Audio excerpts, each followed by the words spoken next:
Muito boa tarde. Boa tarde aos presentes que estão aqui connosco. Boa tarde aos que estão a ouvir-nos através aqui e a ver-nos através deste direto do Instagram.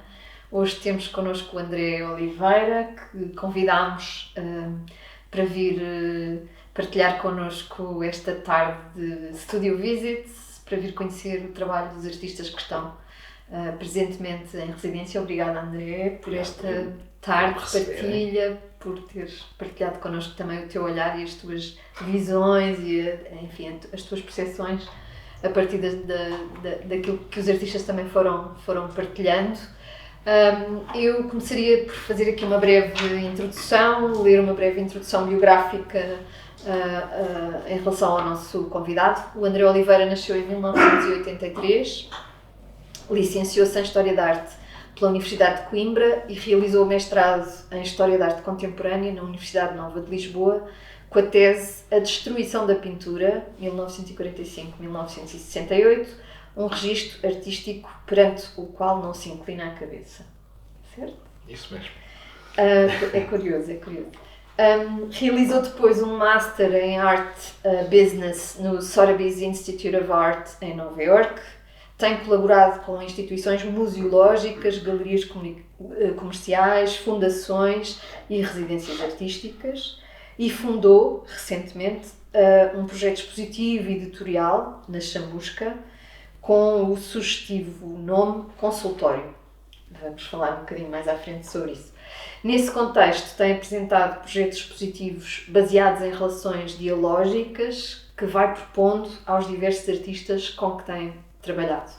E também tem produzido e editado múltiplos edições de artista sob a chancela da sua editora Esculápio. Enfim, hoje, durante a tarde, podemos conversar também um bocadinho sobre as tuas motivações e o teu percurso, mas agora eu gostava de voltar aqui a alguns pontos e gostava de começar justamente por perceber, no teu caso muito particular, como é que foste parar a esta opção de estudar e de investigar no território, no campo da História da Arte. Que relação é o que é que te levou aí e que relação é que tinhas ou que foste criando, que contacto foi esse que tiveste com a arte ou com os objetos artísticos mais antigos, mais modernos, mais contemporâneos, que te levou a esse caminho e a essas opções? Enfim, venho de uma família de médicos, portanto, essencialmente, com honrosas exceções, essencialmente é uma família de médicos. Eu serei, porventura, a única pessoa que estudou artes, mas não sou o único que não estudou medicina. E enfim, eu acho que quando eu acabei escolhendo História da Arte, acho que andei a enganar durante algum tempo os meus pais, julgando eles que eu ia estudar Direito. Acabei por me candidatar à História da Arte e foi essencialmente por estímulo, quer dizer, também não digo para escolher a História da Arte, mas de certa forma estímulo familiar, desde pequeno, quer dizer, de os acompanhar, as exposições. O meu avô, em determinada altura, também, quando se reformou, também a leilões, etc. Costumava levar muito com ele. Portanto, foi por aí, foi essencialmente assim uma coisa que foi acontecendo, talvez também pela minha inabilidade que tinha também para as ciências, portanto isso tornou-se uma escolha fácil. Exclusão de partes, exatamente, que acabei por ir para humanidades e depois, enfim, as coisas foram nesse sentido e foi assim. Há bocadinho falávamos do contexto de Coimbra, não é? No fundo, tu viveste essa fase de infância, adolescência, idade adulta, princípio da idade adulta, nesse contexto de Coimbra, falávamos disso. Sentias que em Coimbra tinhas referências, tinhas lugares onde pudesses ter contacto com, para além das referências que vinham desse contexto familiar e do interesse que provavelmente existia em casa.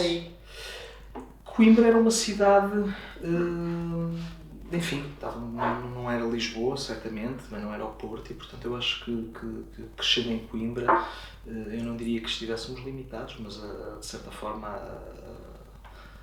a oferta era menor, não é? Mas não, acho que também nunca foi propriamente impedimento da pessoa poder ver coisas, visitar coisas, interessar-se por coisas muito em particular. Pronto, naturalmente depois as coisas também se esgotam, pois, né? A pessoa, neste caso, acabando a licenciatura em Coimbra, também se senti que o meu tempo em Coimbra também tinha esgotado, que de facto havia mais coisas para ver para além de Coimbra, e depois foi assim que eu acabei vindo para Lisboa. Mas sim, mas Coimbra é uma cidade rica, com muita coisa para ver, mais agora. Eu acho que Coimbra, de facto, nos últimos anos passou a ter mais oferta, mas eu lembro-me que quando nós quando estávamos na faculdade e antes disso, anos 90, início dos anos 2000, sempre aconteciam algo. Havia uns encontros de fotografia, falámos há bocado, portanto, lembro-me que o Cavo e o Albano também faziam um trabalho muito meritório. Lembro-me de algumas exposições francamente importantes que foram a Coimbra. E pronto, e depois também temos uma boa instituição museológica, o Museu Machado de Castro, onde eu também trabalhei durante 3 anos como voluntário. E portanto, sim, acho que Coimbra agora está mais dotada do que estava na altura, mas pronto, mas independentemente disso, permitiu, quer dizer, que eu tomasse as minhas decisões, porque as minhas decisões também foram informadas pelo sítio também onde vimos, não é? E da disponibilidade que existe em Coimbra, e havia, foi assim. E, entretanto, no final desse processo, percebeste que tinha terminado ali em Coimbra, ou pelo menos naquele momento fazia sentido dar assim um saltinho para um outro contexto. Vieste para Lisboa, falámos também um bocadinho sobre isso, não é? Essa relação durante o período do mestrado na Universidade Nova, esse contacto também com uma espécie de necessidade de correr atrás para agarrar. De algum prejuízo, não é? Porque Coimbra não estava necessariamente na rota quer dizer, tem uma falta crónica de galerias no circuito comercial. Tem havido algumas galerias, existe uma galeria, a Galeria 7 em Coimbra, que é aquela que tem estado há mais anos ativa em Coimbra, mas de facto houve que correr atrás do prejuízo, e a vinda para Lisboa permitiu, quer dizer, expandir também uma limitação que eu acho que Coimbra também, de certa forma, também permitiu muita coisa, mas também impõe, não é? Enfim, nós sabemos que existem 2 polos, normalmente mais agregadores, o Porto e Lisboa, e Coimbra, estando ali no meio, tinha sempre assim uma presença um bocadinho mais periférica, se quisermos, que eu acho que tem sido desbatido nos últimos anos. E o que é que te fez pensar que, depois desse processo do mestrado, o passo seguinte seria saltar ainda mais, fazer um salto um pouco maior por cima do Atlântico e ir para Nova Iorque fazer uma... A ideia inicialmente nem era ir para Nova Iorque, até tinha sido Londres.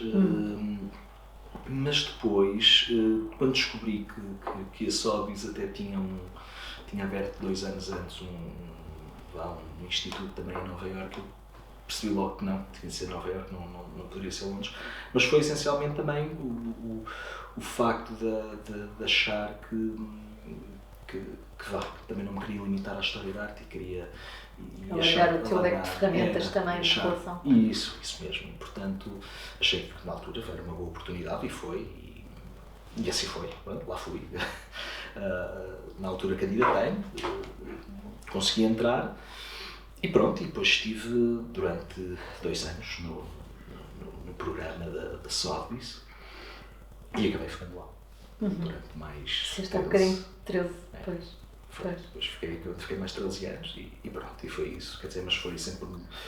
Eu, para dizer a verdade, quer dizer, houve uma eu lembro-me que havia uma colega de História da Arte que também tinha passado pelo Museu Machado de Castro, que era a Tânia Bracharaiva, que também tinha feito mais ou menos esse percurso, também pela licenciatura, e tinha ido para a Sotheby's em Londres. E eu lembro-me que ela era amiga da Virgínia Gomes, uma das conservadoras do Museu Machado de Castro, e lembro-me quer dizer, ela partilhar da experiência dela, ter de fazer o mestrado para Londres, e portanto isso na altura interessou-me. Ela também tinha ido para a Sotheby's e interessou-me, e depois calhou terem aberto o campus de Nova Iorque e eu achei que se integrava melhor, até por causa dos meus referentes culturais. Eu achei quer dizer, apesar de nós já estamos mais imersos numa cultura anglo-saxónica a partir de determinado momento, eu achei sempre que os Estados Unidos eram mais, ou pelo menos nem eram os Estados Unidos, Nova Iorque era mais aquilo que se relacionava com os meus referentes culturais, não só nas artes visuais, mas também na literatura, na música, absolutamente fundamental, e portanto achei que Nova Iorque era um sítio mais interessante para colmatar eventualmente esses buraquinhos que tinham ficado ainda de Coimbra e daquelas coisas que nós imaginamos, mas que só quando vamos ao sítio projetamos, e depois quando chegamos ao sítio é que de facto realmente percebemos que são verdade ou não sabe. E nesses 13 anos, 15, há bocadinho disseste 15, exatamente, os 2 mais os 13. Nesses 15 anos em Nova Iorque, quer dizer, não é uma fase importante da vida, entre os 20 e os 40, por aí, 25 e os 40, muda muita coisa, há muitas opções, há muita experimentação também a nível dos nossos percursos. Claro. Obviamente num contexto com uma oferta tão diversa, imagino que o teu percurso tenha tido inflexões ao longo desse tempo. Sei que tiveste também uma galeria, não é? Foi, durante 7 anos. E também foi uma coisa que nasceu da necessidade ou pelo menos de no imediato, foi, enfim, em 2008 acontece a crise dos mercados, o Lehman Brothers colapsa, mas nessa altura a Sotheby's não contrata ninguém, ou contrata muito pouco, só contratam norte-americanos, porque não estavam dispostos a contratar estrangeiros, porque sempre obrigaria a passar por um processo legal, que envolve advogados, envolve taxas governamentais, e portanto nessa altura a Sotheby's em Nova Iorque não está a contratar estrangeiros. E portanto, normalmente as casas de leilões, a Sotheby's, a Christie's, os programas educacionais também são muito...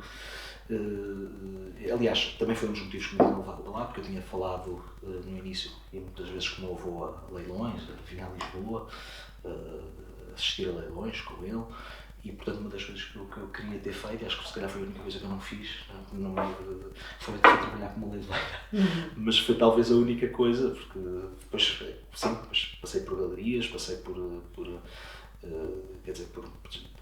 fundações, mas de facto em leiloeiras nunca trabalhei. E nessa altura não havia como sermos contratados, e eu na altura, eu e um amigo que também tinha estudado lá, o mercado tinha colapsado, as rendas estavam muito baixas em Nova Iorque, e nós tivemos a oportunidade de pensar, se não conseguimos ser contratados, vamos inventar o nosso próprio emprego. Pronto, e foi essencialmente isso. Na altura pedimos um empréstimo e alugámos um espaço que depois seria impensável, anos envolvidos. Aliás, 7 anos depois, um dos motivos também que nos levou a fechar a galeria foi triplicarmos a renda, quer dizer, de repente as rendas tornaram-se outra vez incomportáveis, e na maior parte das vezes é isso que leva muitas vezes ao fecho também de galerias em Nova Iorque, não é? É o facto do imobiliário e do espaço ser extremamente caro.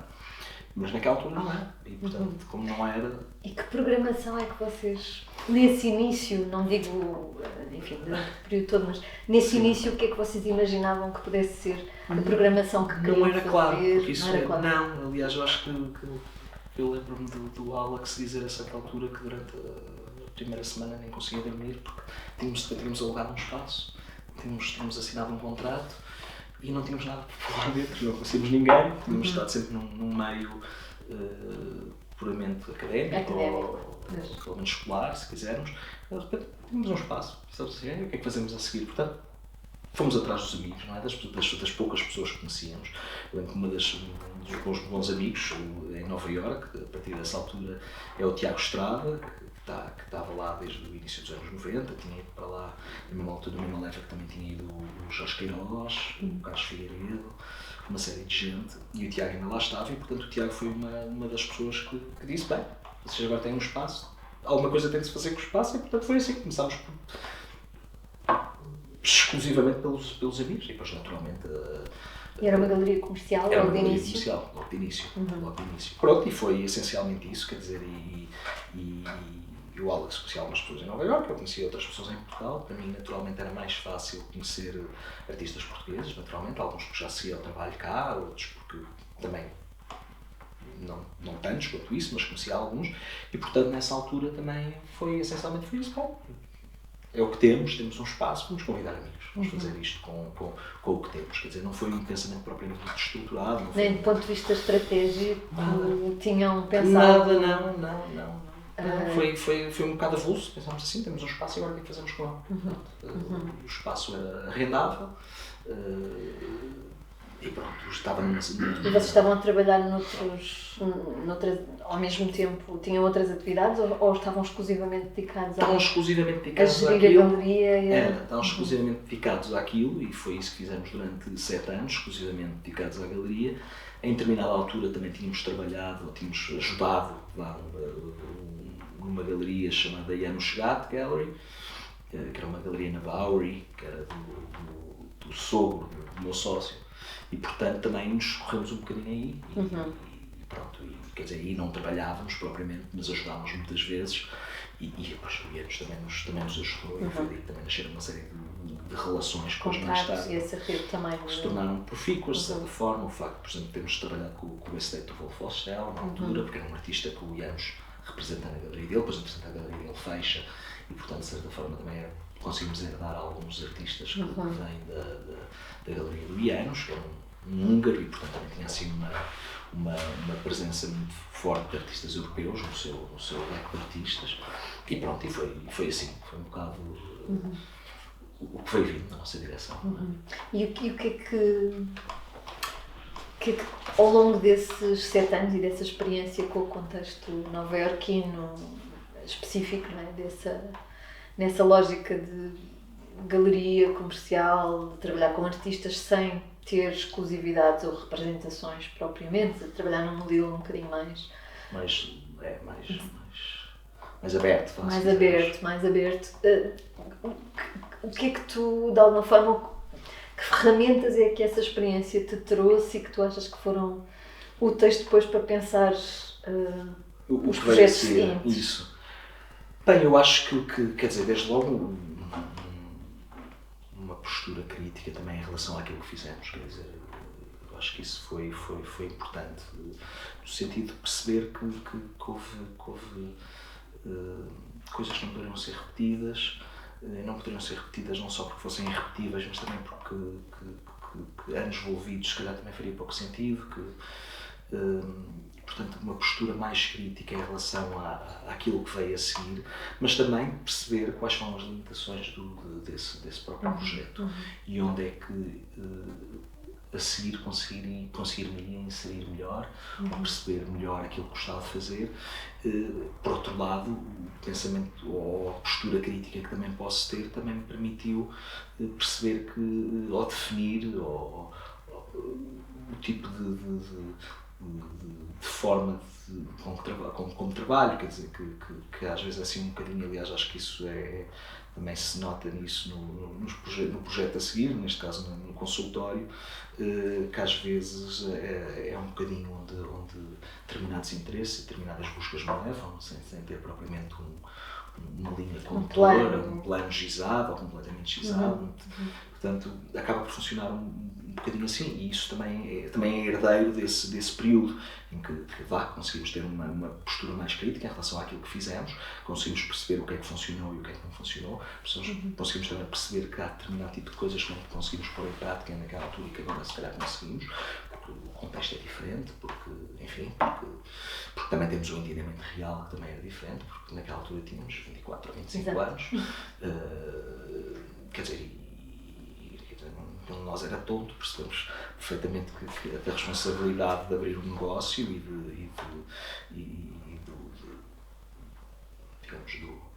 da necessidade de planificar um negócio e perceber que é um negócio 30 por uma linha, eu acho que nós percebíamos, mas também não sabíamos fazer, portanto eu acho que foi um bocadinho isso. Foram também por tentativa e erro, construindo uma... Claro. Foi uma coisa pelo menos com uma estratégia de pensar que se queremos seguir por um determinado caminho ou que queremos criar uma determinada linha programática, até porque éramos 2 sócios, tínhamos pensávamos de forma diferente, tínhamos gostos diferentes, sentíamos a forma de estar da galeria também de forma diferente e, portanto, também foi sempre uma solução um bocadinho de compromisso. Claro, Acho que tem sido, claro. E isto também voltando ao início da conversa, estar em Coimbra, mas também sair de Coimbra, foi sempre aquele que há bocado falámos, às vezes correr um bocadinho atrás do prejuízo, ou às vezes arranjar soluções de compromisso para coisas que não são imediatamente claras, porque desconhecimento, falta de experiência, ou o que seja, claro, não é? capacidade de reconhecer, não é? Isso, portanto, tem sido sempre assim um bocadinho isso, e portanto acabam por ser, e depois mais para a frente eu acho que isso acaba por também definir-nos um bocadinho assim, se quisermos uma linha autoral daquilo que nós fazemos, no sentido de que nós reconhecemos que há determinado tipo de pessoas que fazem um tipo de trabalho, e há outras que fazem outro, e há outras quer dizer, que a linha de trabalho, se calhar, não digo que seja inexistente, mas é um bocado mais, quer dizer, até porque eu não sou curador, quer dizer, sou mais de uma ideia de facilitador, sei lá, de pessoa que promove a possibilidade de um encontro isso, qualquer. Claro, isso, e portanto eu acho que e também isso também serviu para isso, não é? Serviu para perceber que também, se calhar em virtude às vezes do que eu estudei, não ter sido tão afunilado, não ter seguido especificamente por um caminho, porque quando vou para a Sóbis é com uma ideia e depois não se concretizou, e portanto tive sempre de ir adaptando e de redesenhando. Portanto, o redesenhar também passa por perceber com quem é que me sinto confortável a trabalhar, com quem é que gosto de trabalhar, quais são as minhas áreas de interesse, mais dispersas e mais variadas que elas sejam. Há pouco falaste da minha tese de mestrado, mas quer dizer, a minha tese de licenciatura é sobre arquitetura revivalista, é sobre o arquiteto Raulino, e portanto são coisas francamente diferentes, mas também por isso o arquiteto Raulino também tem um lugar muito especial na forma como ou no percurso que desenvolvi quer dizer, se houvesse a oportunidade de fazer qualquer coisa sobre o arquiteto Raulino, porque não é? As coisas não têm de ser, podem ser um bocadinho enviesadas de vez em quando, que eu acho que acabam por funcionar melhor, pelo menos para mim. Durante esse período em Nova Iorque, o que é que te chamava a atenção? Atrás de que é que tu ias fazer um desvio qualquer no teu percurso para ires ver, ou para descobrir, ou para encontrar? Tinhas assim, porque enfim, o contexto, não é? Tão diverso e a oferta é tão ampla. Sim. A vários níveis, a vários tipos. Acho que fiz muitos desvios, quer dizer, acho que ia sempre fazendo alguns desvios entre isto ou aquilo, houve uma coisa que por exemplo, fez-me desviar muito, segui sempre muito, por exemplo, um espaço em Brooklyn, uma non-profit que se chamava Issue Project Room, que trabalhava muito o som, trabalhava muito a música experimental. Isso era uma das coisas que me fazia facilmente ir a Brooklyn, poder ir ver concertos de Rhys Chatham, ou não sei, pessoas da Paulina Oliveros, coisas desse género. Portanto, isso, por exemplo, era uma coisa que naquela altura, que por exemplo não fiz muito lá, não trabalhei muito com som e com compositores ou artistas ligados ao som experimental, etc. Mas depois, quer dizer, mas ao lado isso era uma coisa que ia alimentando a tua... Sim, e portanto fazia muitos desvios por causa disso, às vezes, a maior parte das vezes, ou aliás a grande maioria das vezes, não concretizados do ponto de vista profissional para mim, mas era uma coisa que facilmente me fazia fazer desvios. E depois havia galerias e espaços, ou galerias comerciais também, que facilmente também me faziam fazer alguns desvios, e havia programas, e há programas francamente interessantes, e galerias que a pessoa continua a seguir, e outras que já fecharam. Mas sim, isso era uma delas, a possibilidade também de muitas vezes, e não falando tanto nesta área, mas sei lá, muitos concertos de rock, isso eram sempre coisas que me levavam mais às vezes para os limites até mais de Brooklyn do que de Manhattan, para ver esse tipo de coisas, e portanto isso marcam indelevelmente a pessoa, não é? Não, e provavelmente alimentam muito daquilo que depois vem a ser também outros interesses que tu vais desenvolvendo a seguir, não é? A seguir, depois de terem decidido fechar a galeria, tiveste uma outra experiência nesta fundação que falavas há bocadinho, Sim. não é? Sim. E essa experiência que tu há bocadinho disse que referiste que tinha sido uma coisa um bocadinho mais concentrada em tarefas de investigação, de arquivo, de conservação. Essa experiência também, provavelmente, também te abriu assim uma série de portas de curiosidade para universos que se calhar tu até aí não tinhas tido contacto com. Isso. Quer dizer, desde logo, tive 6 anos na Boris Lurie Art Foundation, que foi uma fundação criada após a morte de um artista que foi sobrevivente do Holocausto e que geria o espólio, o estate desse artista, do Boris Lurie, que era um sobrevivente do Holocausto, era de origem russa, nascido na Letónia, e a direção era gerida, ou era presidida, pela antiga galerista do Boris, que era e é uma senhora chamada Gertrude Stein, não a outra, que também teve uma galeria, mas de mesmo nome. Aliás, era fruto assim, de muitas confusões. Imagino. Desde uma vez me contactarem a dizer que nós éramos uns vigaristas, como é que era possível a coleção da Gertrude Stein ainda existir, ou o que quer que seja, que a Gertrude Stein tinha morrido há muitos anos, nos anos 40, o Rei que parta, e que nós éramos uns vigaristas, que não havia Gertrude Stein nenhuma, que nós já estávamos a fazer valer do nome da escritora. Enfim, sim, e portanto, isso também, o Boris Lurie tinha trabalhado também com a Janusz Gatt, com a galeria onde também ajudávamos de vez em quando.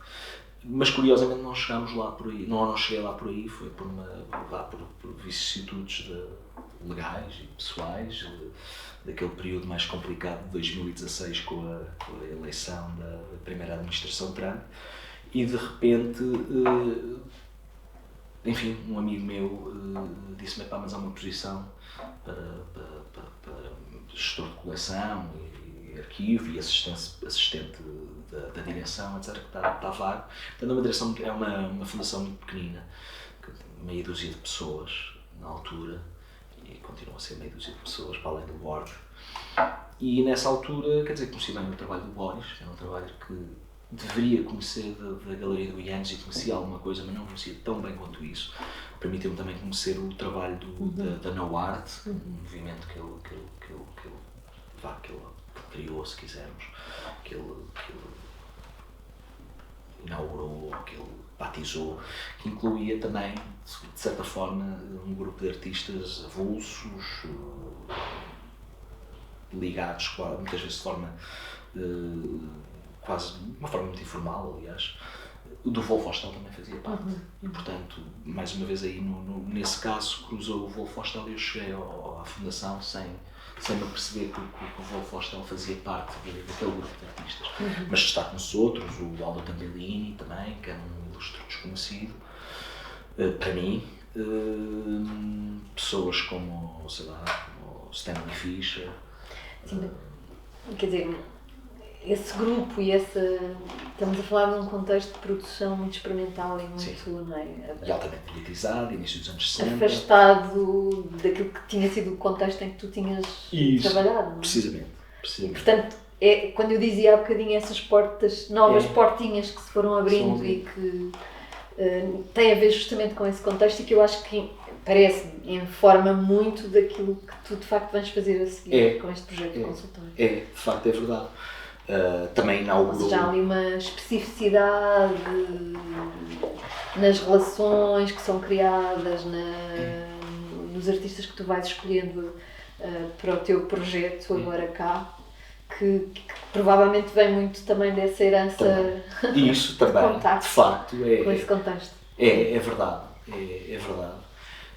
E pronto, isso também acaba por informar também um bocadinho, como tu disseste, o projeto do consultório, porque depois também, talvez por formação académica, talvez porque também seja da minha personalidade, quer dizer, esta ideia, ou esta maneira que eu tenho de trabalhar, assim um bocado confusa, anárquica, de coisas que se misturam, de coisas que se cruzam, que aparentemente às vezes não têm grande ligação, pelo menos no imediato, mas um desses casos é, por exemplo, trazer estes projetos mais históricos, mais ligados a determinado tipo de período em que se cruzam este tipo de coisas, e isso levou, por exemplo, a ter feito recentemente no consultório, nos últimos 2 anos, projetos, por exemplo, o Shit Must Stop, do William Copley, também dos anos 60, que se cruzam também com estas, com alguns pelo menos uma artista desse grupo, No Art, participa também nas edições do William Copley, ou coisas como o Journal Poetry Systems, sem ter nada a ver com isto. Depois, naturalmente, há figuras seminais que vão passando de um lado para o outro e que vão, sei lá, o Dick Higgins, por exemplo, depois também tem a Something Else Press, mas também participa no Shit Must Stop, portanto há uma série de coisas que acabam por se cruzar. E sim, nesse caso a fundação foi francamente importante também por causa disso, até porque a Gertrudes Gertrude, a presidente da fundação, era uma senhora que era, quer dizer, um reservatório de informações extraordinárias, até de relações interpessoais, de gente que acaba por se cruzar, por exemplo, na galeria dela, no início dos anos 60, o Alan Capra, ou a Kusama, no início, mas pessoas também como o Joseph Cornell, quer dizer, de gerações anteriores, que acabam por se cruzar, e pessoas como o Boris, porque o Boris, de certa forma, é também o impulsionador da galeria da Gertrude, que foi assim uma galeria invulgar, mesmo à data, francamente invulgar, e também por estímulo do Boris, porque era sempre assim, muito contra a cultura, muito contestatária,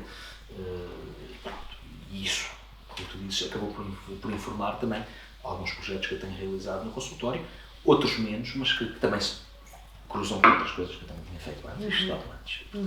Assim tudo. Então falamos agora um bocadinho sobre esse projeto do consultório, que tu há bocadinho também em conversa connosco explicaste que era uma coisa que tu já tinhas pensado, que tinhas eventualmente projetado, não se tinha materializado por vicissitudes várias e contexto, e que nessa altura em que decides voltar para Portugal, decides pôr de pé, não é? Foi. Enfim, eu estava na fundação, estamos em 2019, e tinha um amigo em Nova Iorque, muito amiga, tinha e tenho, que na altura estava na PS122, que está associado à Performance Space, no East Village, não sei o quê. Ou aliás, isto até antes de não estar a dirigir a PS122. Durante vários anos seguia o projeto da minha galeria, e que durante vários anos, ou depois de nós fechámos a galeria, várias vezes me propôs reabrir um espaço comigo. Não era claro em que moldes, mas pensava, eu queria galeria, eu achava que, pelo menos internamente, a minha galeria já me fazia pouco sentido, não era aquilo que eu queria fazer. Enfim, por causa da situação da cidade e dos custos de viver e de trabalhar e de abrir um espaço na cidade, nunca se materializou. E um dia eu lembrei-me que havia um espaço imediatamente disponível, que era uma segunda sala no consultório do meu pai, na Chamusca. A Chamusca era longe de Nova Iorque, ligeiramente, e não sei se há sequer lá nenhum aeródromo perto. Portanto, eu propus ao Ian, e o Ian na altura já tinha aceito a posição para dirigir o PS122 no Performance Space, e portanto não pôde aceitar. Eu disse, pronto, muito bem, então vou tratar de abrir o espaço sozinho, porque ao mesmo tempo que estava a trabalhar na fundação, de facto o trabalho da fundação é um trabalho mais administrativo, não é? É um trabalho de registrar, de collection management, de arquivista, de assistente de direção, quer dizer, portanto eram muitas decisões administrativas também, e trabalho também naturalmente de arquivo e de inventário, mas coisas que, do ponto de vista da criatividade, ou pelo menos de algum desejo de trabalhar com pessoas cujo trabalho admirava, gosto, queria desenvolver projetos, de facto não permitia. E nessa altura eu pensei que o espaço na Chamusca poderia servir o propósito, apesar da distância.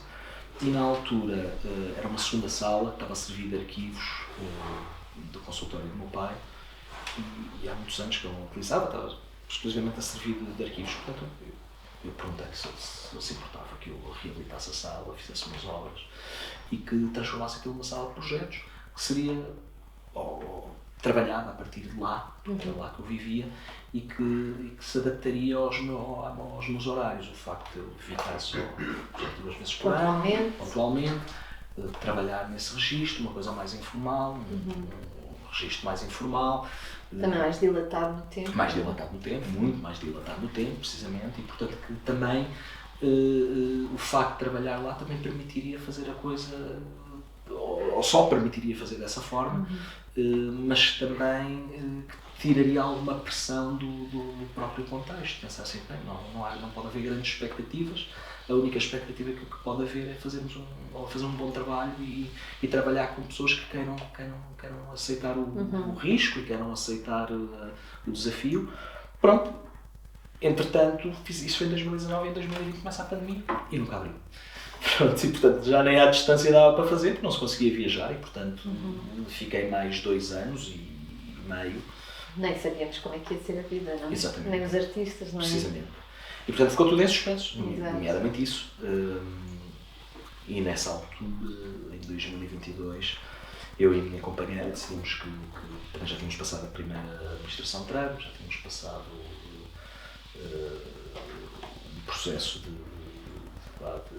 também legal, do ponto de vista da permanência nos Estados Unidos, já tínhamos passado por tudo isso, e agora passámos por uma pandemia e dissemos assim, vamos tirar um tempo fora de Nova Iorque. Nessa altura despedi-me da Fundação, com grande pena minha, porque acho que foi um sítio que apesar de não estar necessariamente a fazer aquilo que mais queria ou mais gostava, aprendi a gostar muito daquilo que fazia também.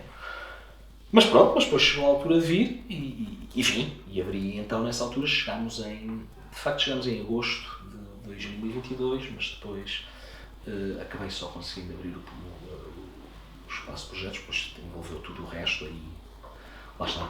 Nós em Nova Iorque tínhamos aberto a galeria 12 ou 13 anos antes, em que alugámos o espaço e de repente dissemos assim, bem, temos de abrir já, porque já estamos a pagar a renda, quer dizer, ninguém vai esperar por... Aqui não, aqui deu para tomar tempo, para definir algumas coisas, para perceber algumas coisas, e assim foi. E acabei abrindo com uma exposição que também se prende muito àquilo que eu fiz nos Estados Unidos e na Nova Iorque em particular, com as edições do William Coulter, as SMS, e pronto, e foi assim. E isso, uma coisa informou a outra, e, de facto, ter trabalhado na Fundação permitiu também fazer isso, mas foi assim uma coisa também... Também te foste aproximando verdadeiramente, fisicamente, não é? E de alguma forma criando relações no contexto português, isso, que até aí também não tinhas desenvolvido. Claro, muito e que poucas. Te permitiram também chegar a determinados artistas que provavelmente já tinhas interesse, que já conhecias até se calhar, mas que foi o caso nunca tinhas trabalhado. Exatamente, e um caso exemplar disso mesmo é o João Marçal, por exemplo, porque o João, já conhecia bem o trabalho do João, talvez em 2010 eu lembro que vi uma exposição dele no Nuno Centeno, no Porto, era Dona Maria Amélia, o jogo se chamava, e desde essa altura, por exemplo, seguia muito o trabalho do João Marçal, depois ele acaba por ir também para Nova Iorque, uma bolsa da cidade de Lisboa, como o Museu Júlio de Marco, eu. Para o Unlimited, exatamente, para o Residency Unlimited, que também era uma residência com quem eu tinha relações, até porque eu faço parte do Artist Alliance, e o Residency Unlimited, por exemplo, recorre muito a nós, por exemplo, para alugar espaço de ateliês, porque o Residency Unlimited não tem prática de ateliê para os artistas que vão para lá em residência. Pronto, e acabei conhecendo o João. E o João também foi da mesma maneira que o Tiago Estrada, em determinada altura, lá foi uma pessoa que impulsionou muito. O João Marçal também foi uma pessoa que, quando eu decidi abrir, também disse, fazemos já qualquer coisa, já assim, sem pensar, trabalhamos já qualquer coisa, pensamos já qualquer coisa juntos e trabalhamos juntos, e assim foi. Pronto, e portanto, até nisso, aquele tempo também serviu para definir o que veio a seguir no consultório, e nomeadamente poder fazer as coisas com um espaço temporal mais alargado. Estou na Chamusca, que não era perto de Nova Iorque, é mais perto de Lisboa, mas às vezes parece que é mais longe. Pronto, mas sabendo tudo isso e também sem ter grandes expectativas, pelo menos no... Tu conhecias o contexto na Chamusca? Não. Também mergulhaste? Também foi. Porque, de facto, não vivia lá, havia uma ligação do meu pai à vila de 40 anos, como médico lá. Sempre fui lá, desde pequeno, mas quer dizer, não tinha relação nenhuma com a vila, não conhecia a vila. Eu ir ao consultório do meu pai, e mesmo o consultório do meu pai conhecia muito mal. Ia lá uma vez. De vez em quando? Muito de vez em quando, passavam anos sem ir lá. Pronto, mas isso depois também deu para perceber que há uma comunidade e que se foi perceber e pronto, e tem sido, tem aparecido essa comunidade, quer dizer, não tem sido sequer propriamente uma busca muito ativa por descobrir a comunidade, quer dizer, a comunidade está lá, existe e revela-se assim, portanto isso está marcando a sua presença. Portanto, pessoas muito interessantes, pessoas como uma artista, a fotógrafa, a Teresa Couto Pinto, que mora lá na Chamusca, que começou a aparecer, ou pessoas como outro dia a Filipa Valadares apresentou-me ao Pedro Reis, que faz lá um festival de fotografia, o Analógica, que eu não conhecia, antes de ter aberto um consultório, ou o Zé Maia, do Porto, que de repente também faz lá uma residência de artistas dos seus alunos de mestrado da Lusófona, e também apareceu, e de repente a pessoa percebe que há mais coisas que existem lá. Também está perto da Barquinha, não é? Não é muito longe da Barquinha, que também tem ali a coleção Figueiredo Abrantes, precisamente, com o MIA. Temos a Golgan também com o Museu mais educativo, mas o Museu do Fotógrafo, de Relvas, exatamente. Também temos falando em Raulino, temos a Casa dos Patudos em Alpiarça. Portanto, há equipamentos culturais e mais ligados também à arte contemporânea, há pelo menos a coleção Figueiredo Ribeiro e a Vila o Jardim de Escultura da Barquinha. Também tem acontecido outras coisas, da editora, também tem feito exposições. A Galeria Municipal da Barquinha e o Parque de Esculturas. Isso, estão associados, ou pelo menos estão um ao lado do outro. E portanto, acontecem coisas, e isso também foi uma descoberta, foi descobrir um meio novo, um território novo, em Lisboa, mas também ali. E também a concentração, aquilo que falavas há bocadinho, não é? A concentração, nós vamos depois descobrindo e percebendo que também, para além disso, também há a fixação de alguns artistas ou que são originalmente destes contextos e que optam por viver e continuar a viver e a trabalhar. Sei lá, estou-me a lembrar do Luís Paulo Costa, que também não mora muito longe dessa zona e decidiu... E o Miguel Palma também. Manterem-se nesses contextos a trabalhar e a viver, embora depois até possam desenvolver a sua atividade a outro nível, mais em Lisboa ou até fora de Portugal, mas quer dizer, manter-se fixado nesses territórios. Queria perguntar-te, decides, na altura em que decides pôr este projeto de pé, ele desdobra-se também na editora, na Esculápio, uma editora de múltiplas edições de artista. Era um interesse que tu também já tinhas, essa especificidade das edições? E que tinha sido, publicámos algumas coisas em Nova Iorque, alguns livros, nem livros, catálogos, publicámos um ou dois livros, também não estou a mentir, mas eram coisas muito mais impulsionadas pelos artistas. Os artistas, se queriam fazer uma publicação, não lembrar, por exemplo, uma artista italiana com quem nós trabalhámos, a Ariana Carossa, na altura quis publicar um livro, e eu lembro-me que ela quer dizer, que tive o apoio à galeria deu tempo, mas não eram coisas propriamente que nós trabalhássemos, ou eu lembro-me, por exemplo, quando fizemos um disco com o Adolfo Luxúria Canival e com o António Rafael, foi o Tiago Estrada que também que se movimentou e disse: é isto que eu quero fazer, e pronto, e trabalhámos isso. Aqui foi diferente, aqui já são coisas que, quer dizer, que é os artistas convidados para trabalharem no consultório que decidem o que vai ser o múltiplo, etc. Mas há já um trabalho muito mais, como é que eu ia dizer, lado a lado, entre aquilo que eu faço e o artista. O artista tem poder para decidir o que é a edição, o que é o múltiplo, mas isto também não esgota o consultório, o escolápio, porque a ideia do escolápio é também poder fazer outros tipos de avulso. Ou seja, não se prende exclusivamente à programação. Isso. Ou que vai acontecer. Ou não se prenderá, eventualmente. Às exposições que acontecem no consultório. Isso poderão ser. Pode acontecer. Aliás, também um bocadinho informado por exemplo, pelo projeto editorial do Dick Higgins e do Sentinel's Press, quer dizer, temos o Dick Higgins a publicar coisas dos artistas com quem trabalha e com quem está associado, mas depois também a publicar os livros da Gertrude Stein, essa sim a escritora, ou publicar livros sobre cogumelos, ou sobre o que quer que seja. E, portanto, isso, a ideia também foi, não que eu vá necessariamente fazer alguma coisa igual, mas podendo também explorar temas, ter esse leque bem aberto, coisas que podem não necessariamente passar por projetos ou por exposições, podem ser outras coisas. Portanto, tem sido um bocadinho essa a ideia por trás do escolápio. Vocês fazem normalmente edições pequenas, depende dos projetos? Depende dos projetos, mas pequenas. A edição que lançámos agora com este projeto é uma edição de 13 exemplares, toalhas, mesas, serigrafadas, do Nuno Henrique, que trabalhou com o Gonçalo Duarte das Edições da Ruína, que tem um ateliê de serigrafia, que nos ajudou na feitura dessa edição.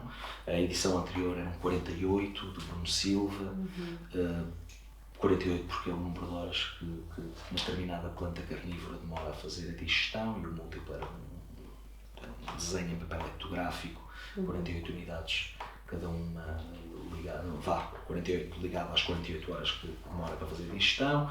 O outro anterior, o Pedro Pascoal, foram 31 cassetes, porque era o somatório das 3 gravuras do Giovanni Battista Piranesi, o projeto era entre ele e essas gravuras de 1761 do Piranesi.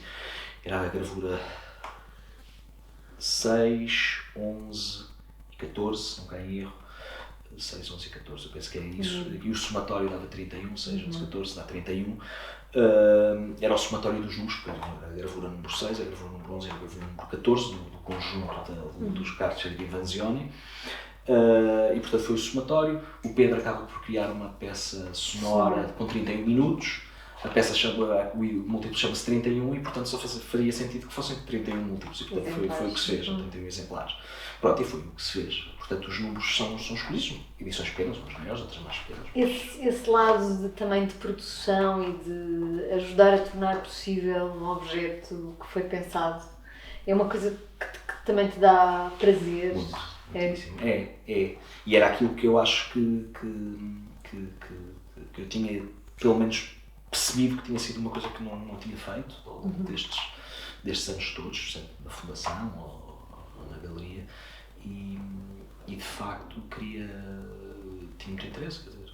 Há bocadinho falávamos da negociação permanente que os artistas têm que ter, não é? Com as matérias, não é?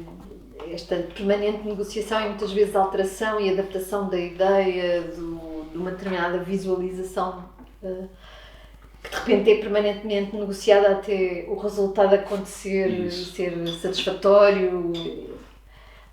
E esse lado da prática também, de ir ao encontro dessa negociação, de ser mais um elemento nesse processo de negociação com a matéria, é uma coisa que tu descobriste que também te interessa? Foi.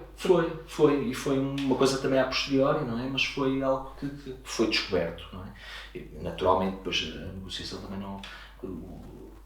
Quer dizer, entre o artista, entre eu, mas quer dizer, o eu não sou eu, quer dizer, é uma equipa, trabalho muito com um designer, que é o Francisco Araújo, de Coimbra, e que trabalha muito comigo, e portanto, às vezes também a negociação às vezes acaba por ser tripartida, não é? Entre aquilo que o artista quer fazer, aquilo que se pode ser feito e as soluções que se conseguem arranjar para fazer a coisa. Mas foram coisas que, ou pelo menos foi uma área que surgiu mais a posteriori também. Lá está, porque depois a pessoa, quando está numa cidade como Nova Iorque, por exemplo, pode ir uma printed matter. Pode ver edições bonitas e também diferentes, ultra diversas, e diferenciadas. Das mais económicas às mais luxuosas. Precisamente, é isso mesmo. E, portanto, também o gosto também nasce daí, quer dizer, era mais difícil fazer isso em Coimbra, porque não há uma printed matter lá, não há nada sequer que se... E esse lado do objeto mais democrático e mais acessível é uma coisa que também sobre o qual também pensaste e que te levou a entrar nesta lógica da produção de múltiplos ou de permitir a edição dos múltiplos. Pensar também nessa lógica de ser um objeto que pode chegar não a uma, mas a mais pessoas. Isso foi um bocadinho, aliás, no seguimento também, e daí também a escolha da primeira exposição no consultório ter sido o Shipment Stock do William Copley, porque é precisamente esse o ponto de partida, o facto de também só durar um ano, foi um período relativamente curto, mas são editadas 6 caixas do Shipment Stock, e a ideia foi precisamente essa, essas sim eram edições grandes, eu creio que cerca de 1000 exemplares cada múltiplo. E um processo muito democrático também, porque o William Copley pagava independentemente. De que ano é essa? 68. Ok. 1968, muito impulsionado também pelo Marcel Duchamp, por causa da sua boate en valise, e participa numa das edições do Shipment Stock, com um múltiplo também. E portanto esse caráter também democrático, muito daquele período, daquele tempo, também contracorrente. Preciso ver que o William Copley também era um indivíduo, quer dizer, que era artístico, tinha uma sensibilidade muito própria, conhecia o meio e que também tinha uma linha de trabalho muito crítica também, e portanto, pronto, isso também acabou por me influenciar, não é? Porque foi essencialmente isso. E eu tenho uma última pergunta, mas queria perceber se aqui os presentes têm alguma questão que queiram colocar. Não? Não. Então eu tenho aqui não sei se é a última, mas estamos a aproximar do fim. Eu queria perceber neste teu projeto do consultório, em primeiro lugar, qual é o projeto em que estás a trabalhar agora, o que é que aí vem. E depois que falasses um bocadinho, também já falámos há pouco assim em off, sobre o que é que vão ser os próximos anos e o que é que tu prevês. Falavas outra vez desta permanente deslocação, não é? Nomadismo quase inevitável. Por contingências também da tua vida privada e etc. Que te levam a andar também de um sítio para o outro, claro. De um sítio para o outro. Portanto, gostava que terminássemos que falasses um bocadinho disso, deste projeto que está agora em mãos e que vai... Pronto, atualmente tenho uma exposição do Nuno Henrique Roberto Bruno Marques, o arquiteto paisagista brasileiro, e segue-se em setembro um projeto da Lilia Lifanova, com peças do Lucas Samaras, Photo Transformations dos anos 70, as Polaroids, e pronto, acho que vai ser um projeto também francamente especial, porque mais uma vez, tal como no Henrique Bruno Marques, neste caso a Lília com o Lucas Samaras, há qualquer coisa que liga às práticas, embora às vezes não sejam estas linhas muito direitas ou muito diretas sequer. Portanto, esse é o próximo projeto, e depois há mais, assim de repente, preparar uma exposição também sobre Something Else Press, do Dick Higgins, também é uma das que está pensada. Há outro projeto que estou a trabalhar com o Rui Calçada Bastos e com o João Morta, esse para realizar noutro sítio, mas associado ao consultório, e há outros. Estou a pensar que também, entretanto, falei com a Presidente da Fundação, trabalhava, portanto, fazer uma exposição sobre a galeria dela nos anos 60, sobre a Gallery Gertrude Stein, e sobre também tínhamos edições muito bonitas, posters e coisas volantes muito interessantes, e memorabilia. Memorabilia. para além da história da galeria em si mesmo. Esse é outro projeto. Também tenho um projeto em mente sobre o Atelier Populaire, em maio de 68, portanto um projeto sobre os posters produzidos nas oficinas de serigrafia da Sorbonne. Pronto, portanto, há assim muitas coisas que às vezes são de contracultura, ou pelo menos são de contracultura histórica, se quisermos, que se intersecionam outras coisas. Portanto, tem sido assim é isto que vem assim no imediato, são aqueles que eu estou a lembrar. Há pouco falaste dessa E com isto tudo já faz para aí 2 anos de programação, porque a programação é tão lenta, só de 3 em 3 meses, portanto com isto tudo... Exato, mas eu acho que há uma condição que eu acho que é curiosa, que é essa possibilidade do projeto do consultório poder ser, desde logo estava definida à partida, não é? Poder ser um projeto que acontece na tua ausência, ou na tua ausência física, do contexto português, da chamusca, e portanto pode continuar a acontecer mesmo que tu não estejas exatamente aqui presente para abrir a porta à quinta-feira. Exatamente. Pois, mas haverá sempre um médico que está lá a dar consulta e que abrirá também o consultório, não é? Neste caso o meu pai.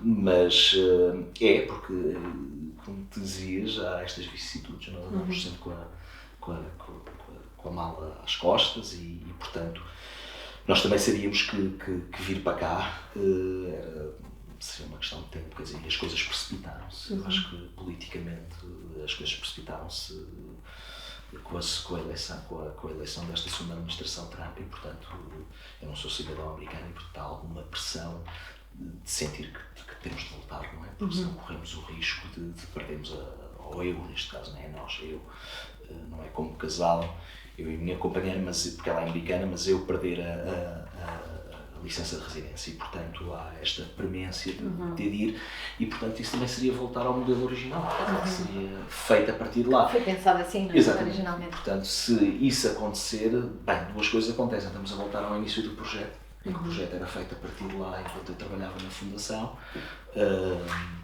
e que acabou por não ser assim. Portanto, aqui seria voltar então ao plano original e também desenvolver os projetos também de outra forma, que também podem passar por não esqueço de chamar itinerâncias, mas pelo menos por desdobramentos, por outros sítios, por outros locais. Pois há bocadinho também falávamos nessa ideia de desmaterializar consultório, não é? De poder acontecer no Generation ou noutro espaço físico qualquer. Exatamente, ou no Home Alone em Clermont-Ferrand, ou pontualmente poder ou no Porto, na Galeria Ocupa. Portanto, sim, tem ele próprio ser nómada também nesse sentido. E isso também me fez sentido porque quer dizer, o consultório tem uma existência física, naturalmente, é um espaço, mas pode ter outras valências que eu acho que num sistema, por exemplo, nas galerias é mais complicado. As galerias implicam outra coisa, implicam uma estratégia que se calhar nós nunca tivemos. E pronto, e acho que a sala de projetos também tem que ter uma estratégia, naturalmente.